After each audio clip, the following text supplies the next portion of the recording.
पीलीभीत जिलाधिकारी पुलकित खरे द्वारा मां आदि गंगा गोमती की अविरल धारा के पुनर्द्वार एवं स्वच्छ कराने हेतु संचालित मनरेगा महाअभियान के तहत आज 25वें दिन यात्रा कर कराए जा रहे कार्यों का निरीक्षण किया गया। निरीक्षण के दौरान मां गोमती नदी में मार्ग स्थल ग्राम पंचायत शहबाजपुर से होते हुए गोपालपुर पुल पर भ्रमण कर जायजा लिया गया। पदयात्रा के दौरान उन्होंने नदी के मुख्य धारा में साफ सफाई के उपरांत कुछ स्थलों पर घास के अवशेष पाए जाने पर गोपालपुर के प्रधान को मनरेगा मजदूर लगाकर बेहतर ढंग से साफ सफाई कराने के निर्देशित किया गया। इस दौरान खंड विकास अधिकारी को निर्देशित करते हुए कहा कि नदी के मुख्य धारा में कुछ स्थलों पर बॉर्डर लगाकर धारा की प्रवाह में तेजी लाई जाए तथा जगह जगह पर ऊपर दिखाई दे रहे सिल्ट की और सफाई करना सुनिश्चित किया जाए। पदयात्रा के दौरान ग्राम गोपालपुर में कार्य कर रहे मनरेगा मजदूरों को जिलाधिकारी द्वारा जलपान कराते हुए मां गोमती की सेवा कार्य हेतु प्रोत्साहित किया। इस दौरान मुख्य विकास अधिकारी, उप जिलाधिकारी पूरनपुर, डीसी मनरेगा, खंड विकास अधिकारी सहित अन्य अधिकारीगण उपस्थित रहे। प्रोग्रेस इस काम में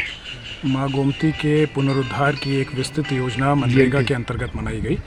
और इस योजना के अंतर्गत आज 25वां दिन है, जिसमें लगातार 16 ग्राम पंचायतों में लगभग 3000 से 4000 के श्रमिक रोज़ लगे हुए हैं। इस संख्या में सुबह और शाम के 2 शिफ्ट में काम हो रहा है और ये मां गोमती हमारे जनपद में है। फुलहर झील से उद्गम होके शाहजहांपुर बॉर्डर तक लगभग 47 से 50 किलोमीटर का रास्ता मां गोमती का यहाँ पड़ता है और इस योजना का मकसद ही यही था कि इस धारा को अविरल बनाया जा सके।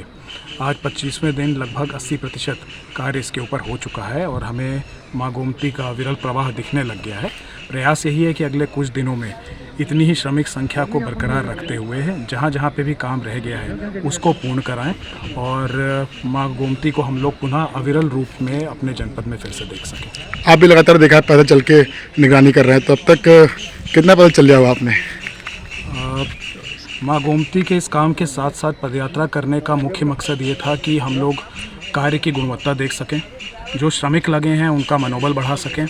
और साथ ही साथ जिन गांव से हम यात्रा करें वहां के सभी अधिकारी, सभी जनमानस इससे जुड़ें। प्रधान जी से बात करके उस गांव की अन्य समस्या के बारे में पता भी चल सके, उन गांव की समस्याओं का भी निस्तारण कर सकें। लगभग हम लोग इसमें 35 किलोमीटर के आसपास पैदल अभी तक चल चुके हैं और कुछ ग्राम पंचायतें हैं अभी शेष हैं जो हम अगले कुछ दिनों में पूरी करेंगे और उम्मीद कर रहे हैं कि अगले कुछ दिनों में इस पदयात्रा के साथ साथ हमारा जो कार्य है वो भी पूर्ण हो जाएगा और धारा पुनः अविरल रूप में दिखेगा।